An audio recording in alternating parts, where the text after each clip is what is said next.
Have you ever felt like you're always the first one at the office and the last one to turn off the lights? You're grinding 12, maybe 14 hours a day. You sacrifice sleep, you miss family dinners, and you're basically putting your health on the line. You tell yourself, if I just push a little harder, the results will come. But then, you look over at the next desk. There's that colleague, or maybe a friend.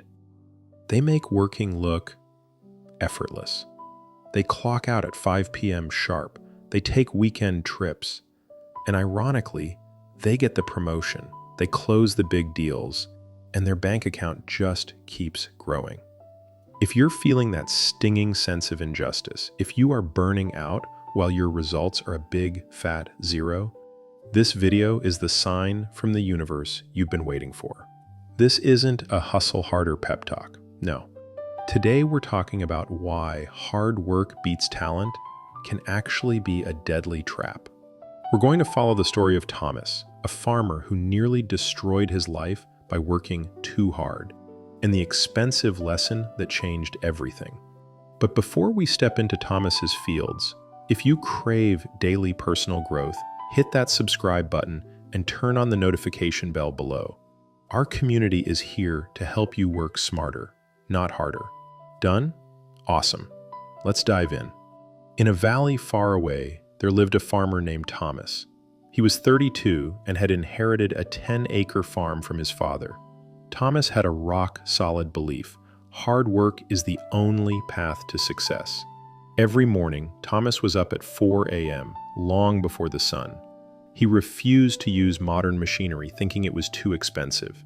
He tilled the soil by hand and carried buckets of water from a distant well to water every single row. His hands were calloused, his back ached constantly, and he had permanent dark circles under his eyes. Neighbors would watch and say, "Wow, that guy does the work of 3 men. If sweat could be traded for gold, Thomas would be a billionaire." But the reality was brutal. Despite working twice as hard as everyone else, Thomas's harvest was average at best. He was drowning in debt and completely exhausted. Ironically, right next door was Richard. Same age, same amount of land, but Richard only worked from 8 a.m. to 2 p.m. He used a drip irrigation system, hired seasonal help, and spent his evenings reading books or playing with his kids. Here's the kicker. Richard's output was double Thomas's. Do you see yourself in Thomas? I bet you do. We're taught to shoulder the burden, to persevere. But we forget one thing. Perseverance in the wrong direction is just a slow form of self-destruction.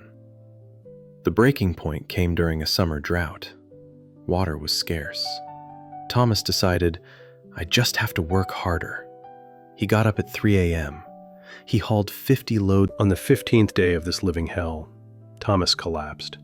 He passed out right in the middle of a withered corn row. His wife found him, and the doctor told him something chilling. If you keep this up, you won't survive to see the next harvest. That night, lying in bed staring at the ceiling, Thomas felt total defeat. Not because of the drought, but because his belief system had shattered. He whispered to his wife, I did everything right. I worked harder than anyone. Why am I still failing? If you're asking yourself that same question, comment "me" down below so I know I'm not alone. And keep watching, because Richard's answer is going to save you.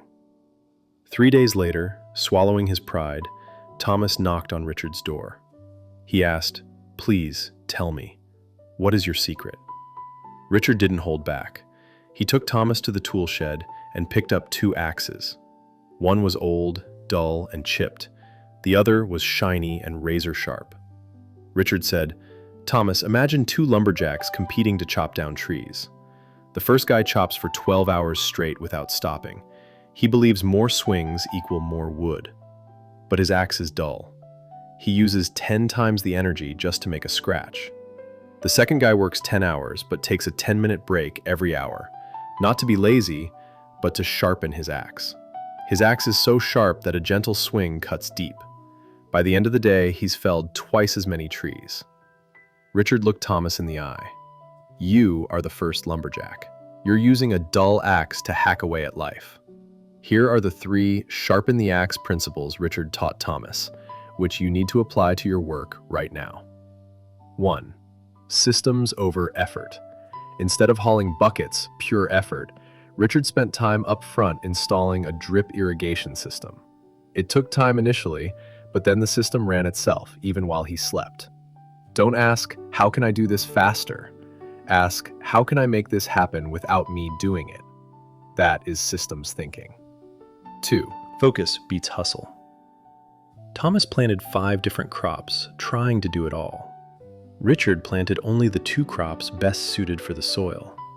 Richard became an expert. Thomas was an amateur at everything. You don't need to do it all. You just need to do the tasks that generate 80% of the results, the Pareto principle. 3. Rest is strategy. Richard got 8 hours of sleep. His brain was sharp enough to make life or death decisions. Thomas, he was working in a drunk state due to sleep deprivation, leading to costly mistakes. Guys, in psychology, there's a concept called John Henryism. It describes people in the working class who believe they can overcome any economic or social barrier just by working themselves to death. But studies show this strategy usually leads to heart problems and burnout without actually changing their status, unless they have the resources to back it up. Don't fall into the John Henry trap. Don't try to outwork the steam engine with human muscle. Be the one operating the machine. If this makes sense to you, hit that like button right now. It helps the YouTube algorithm spread this work smart mindset to more people. Thanks. Back to Thomas. After that talk, he didn't rush back to the fields. He did something he hadn't done in 5 years. He sat down with a pen and paper and made a plan. He sold the old plow to invest in irrigation. He focused on high-value crops. And most importantly, he started sleeping. 6 months later, during harvest, a miracle didn't happen overnight. But Thomas was debt-free. He had time for dinner with his wife. His health recovered. And this is where one last crucial lesson comes in. Richard had told Thomas about the Chinese bamboo tree. When you plant a bamboo seed, you water and fertilize it for 4 years, and absolutely nothing happens. No sprout, nothing. It looks dead. If you were an impatient farmer, you'd dig it up and throw it away. But in the 5th year, within just 6 weeks, the bamboo shoots up to 90 feet tall. The question is, did the bamboo grow in 6 weeks or 5 years? The answer is 5 years. During those 4 silent years, it was developing a massive, strong root system to support that height later on. Thomas realized that the time he spent sharpening the axe, building systems, and learning, like Richard, was his root growing phase. It didn't bring immediate cash like hauling water, but it created an explosion of growth later. Many of you are doing YouTube, starting a business, or learning a new skill. You get discouraged because it's been 3 months or 6 months with no results. Remember the bamboo. If you are building the right systems, you aren't failing. You are rooting. In the end, Thomas became successful not because he worked more hours, but because he knew when to stop and sharpen the axe. So, what are the takeaways for us today? 1. Don't confuse motion with progress. A rocking horse moves all day, but goes nowhere. Check if you are rocking or moving forward. 2. Find the true scorecard. Don't measure success by hours sat at a desk. Measure by actual results. If you send 100 emails and get no replies, don't send 100 more. Stop and rewrite the email. 3.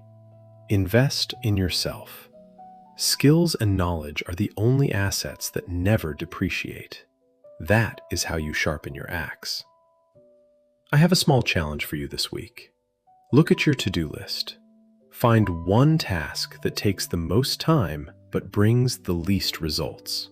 And find a way to automate it, delegate it, or delete it entirely. If you have the guts to take this challenge, come back and comment your results. Remember, the world doesn't pay you for your fatigue. It pays you for the value you create. Stop working like a machine and start working like a strategist.